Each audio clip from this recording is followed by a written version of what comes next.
Thank you, Emily. We continue our Election Day team coverage with Ryan Calley. He is the State Director of Elections. Ryan, thanks so much for your time. I know you're busy today, so we appreciate you cutting out some time for us. You bet. It's good to be here. We went around the state a little bit with our reporters to check in on certain counties. You've been doing the same thing today. Overall, what are you seeing and hearing across the state at polling locations? So things are going really smooth at the polling places. I've visited one in Utah County. I've been up to Davis County, and it's just been a slow, steady trickle of voters. The drop boxes that I've passed, a lot of cars are driving up, dropping ballots. So it's been a good day so far. Talk about how mail-in ballots have kind of changed the game on Election Day and help things, for the most part, go a little smoother? Yeah, so I've been doing elections for a while, and we always used to talk about long lines, those kind of things. By-mail voting has really eliminated and reduced that, but it gives people a lot of options, you know, and people really seem to be taking advantage of dropping those off on Election Day. A lot of people like to bring it into the polling place, and then there's always those few that do like to vote in person. Yeah, some hold on to that tradition of doing so, and it's good that that option is still available for them. Talk about turnout.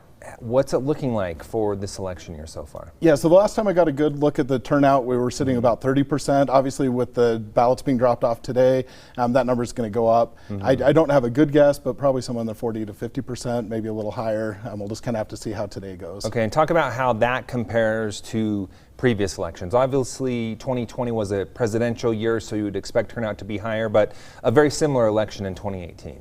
Yeah, so I don't have the numbers exactly on 2018, but compared with 2020, we're a little bit lower than that, where we had the hot gubernatorial race. But still a pretty good turnout. You know, vote by mail has helped that turnout happen in these midterm summer elections. I mean, I hate to say that 40%'s pretty good, but it is when you take a look historically, and that definitely, we saw that correlation with mail-in ballots in that beginning as well. You talked about having your ballot today and dropping it off. There are some important deadlines you need to know about today. First off, if you have your ballot, do not send it through the mail. Yeah, don't send it through the mail. It's too late for that. It won't be counted. However, you do have until 8 o'clock tonight to get that ballot in. So if you have that, take it into a polling place, take it in. Every city in the state has a drop box, so take it there or take it to your county clerk by 8 o'clock. You can also vote in person. So if you lost that by-mail ballot or maybe weren't registered, you can go in. Take ID with you if you're going to vote. If you're going to register to vote, make sure you take your ID plus some proof of residency with you. Okay, and the Republican primary is a closed one.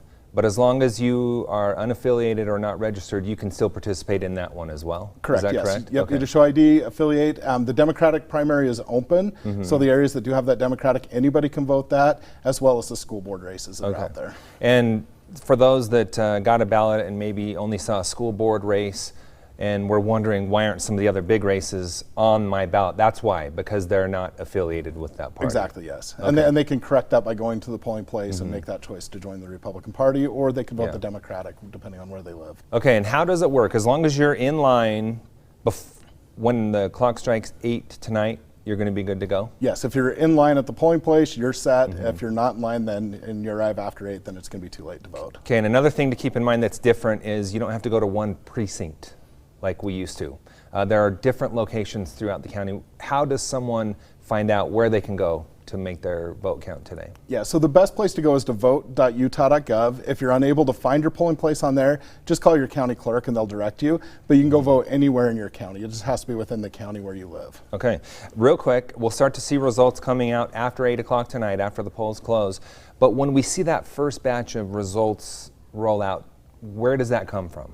Yeah, so typically the ones that will be released right at 8 o'clock or shortly after are all of the ballots that were received prior to Election Day. The clerks have been processing those, saving those up, then they tabulate them, they compile the results, and then throughout the night you'll see some of the polling place results, ballots that were processed throughout the day, and then obviously in the next couple of days we'll also see ballots that were turned in late at the drop boxes and things like that. Those will still be counted as long as they were in by 8 o'clock, but those will be released in the subsequent days. And that's why we see such big numbers come out right at the beginning, is because those ballots have been coming in over the last couple of weeks. Yep, they're basically built up, ready to go. All right, Ryan, really appreciate your insight. Very important information as people get out and make their vote count. We appreciate your time. Thanks so much for being here. Thank you.